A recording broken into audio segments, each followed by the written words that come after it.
John Locke, who was born in 1632 and died in 1704, was one of the most influential philosophers of the Enlightenment, and a key figure in the development of modern political thought.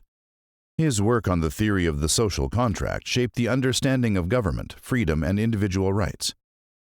Locke's theory stands in stark contrast to earlier thinkers such as Thomas Hobbes, who envisioned a strong absolute government. Instead, Locke proposed a theory of government that arose from the consent of the governed and was based on the protection of fundamental natural rights: life, liberty, and property. These ideas laid the groundwork for the liberal democracies that would emerge in Europe and the Americas, most notably influencing the American Revolution and the creation of the U.S. Constitution. In this episode, we'll explore Locke's theory of the social contract, starting with the historical context in which he wrote. We will then examine his ideas about the state of nature, the purpose and structure of government, and the role of property. Following this, we will discuss some of the criticisms Locke's theory has faced, before turning to its lasting influence on modern political systems. To understand Locke's social contract theory, it is essential to consider the historical and philosophical context in which it was developed. Locke lived during a time of significant political upheaval in England. The English Civil War from 1642 to 1651 had just concluded, and the Glorious Revolution of 1688 resulted in the overthrow of King James II and the establishment of a constitutional monarchy under William of Orange and Mary II. This era was marked by questions about the nature of authority and the relationship between rulers and the ruled. At the time, absolute monarchy was the dominant form of government. King James II and other monarchs believed they ruled by divine right, meaning that their authority came directly from God and was not subject to challenge. This idea, championed by thinkers like Robert Filmer, was challenged by Locke, who rejected the notion that rulers had authority by divine command. Instead, Locke argued that political authority should be based on the consent of the people. Locke was also influenced by earlier philosophers, notably Thomas Hobbes. Hobbes, in his book Leviathan, 1651, argued that without a powerful central authority, life would be nasty, brutish, and short. In Hobbes's view, individuals in the state of nature would be in constant conflict, and only an absolute sovereign could maintain order. Locke, however, disagreed with this pessimistic view of human nature. While Locke did acknowledge that the state of nature had its challenges, he believed that humans were naturally reasonable and capable of peaceful coexistence. For Locke, the need for government arose not out of fear of chaos, as Hobbes suggested, but from a desire to protect individuals' natural rights.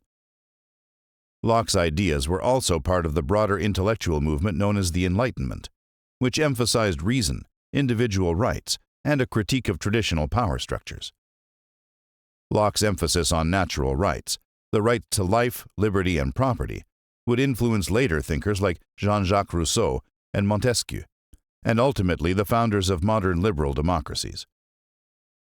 In Locke's view, the state of nature is a pre-political condition in which individuals are free and equal, governed by natural law. Unlike Hobbes, Locke did not view the state of nature as a chaotic, violent condition. Rather, Locke believed that in the state of nature, individuals are capable of peaceful cooperation and can live together according to reason. Locke's state of nature is a condition where people live without a common authority or government. It is not a state of war, as Hobbes described, but rather a natural condition where people are governed by reason. In this state, individuals have the freedom to pursue their own happiness, but their freedom is limited by the law of nature, which dictates that no one should harm another in terms of their life, health, liberty, or possessions. According to Locke, in the state of nature, individuals possess natural rights, fundamental rights that are not granted by government, but are inherent in human nature. These rights are life, liberty, and property. Locke argued that these rights are unalienable. They cannot be surrendered or transferred, even with consent. The state of nature is thus a state of freedom in which individuals have the ability to pursue their interests without interference from others, as long as they respect the rights of others. Although the state of nature is peaceful in theory, Locke acknowledged that it had its drawbacks. The biggest problem was the absence of a common authority to resolve conflicts and protect natural rights.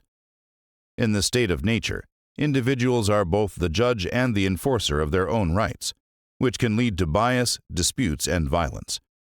This lack of impartiality creates what Locke calls the inconveniences of the state of nature. As a result, people enter into a social contract to create a government that can enforce laws and protect their rights more effectively. The central idea in Locke's theory is that individuals come together to form a social contract, an agreement to create a government to protect their natural rights. Locke's social contract is fundamentally different from Hobbes's because it is based on the consent of the governed and is intended to create a limited government that exists to protect individual freedoms. Locke argued that the state of nature, though relatively peaceful, is fraught with risks, as individuals are vulnerable to violations of their rights. The social contract is the mechanism by which individuals agree to leave the state of nature and form a civil society.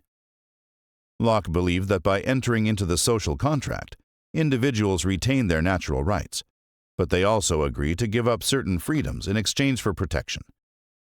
This means they consent to the creation of a government that is responsible for maintaining order, protecting rights, and resolving disputes. The key principle in Locke's social contract is that legitimate government authority derives from the consent of the governed. Unlike Hobbes, who believed that individuals must surrender all their rights to a sovereign ruler, Locke argued that individuals do not relinquish their rights in the social contract. Instead, they agree to form a government whose power is limited and whose main purpose is to protect natural rights. The idea of consent means that citizens have the right to participate in the government's creation and can revoke their consent if the government becomes oppressive. Locke saw the government as a trustee for the people. The government's primary role is to protect the natural rights of citizens, particularly their rights to life, liberty, and property. Locke's government is limited. It must operate within the bounds of the law of nature and should not infringe on individuals' rights. Government power is not absolute, but instead should be checked by laws that are agreed upon by the people. According to Locke, the government must be transparent, and its power must be limited by consent and accountable to the people. Locke's vision of government was based on the principle of separation of powers.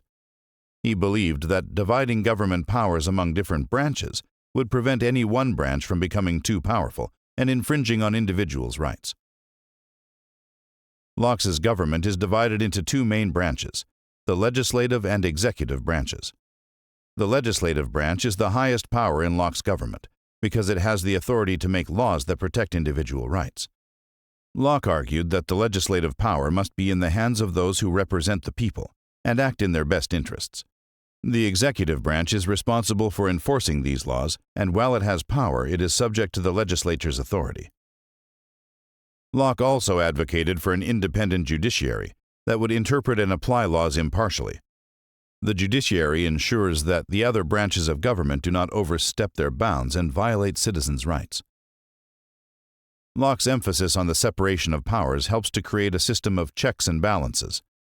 This system ensures that no single branch of government becomes too powerful, and that each branch can limit the actions of the others, protecting citizens' rights and ensuring that the government remains accountable. One of Locke's most important ideas is the right of revolution.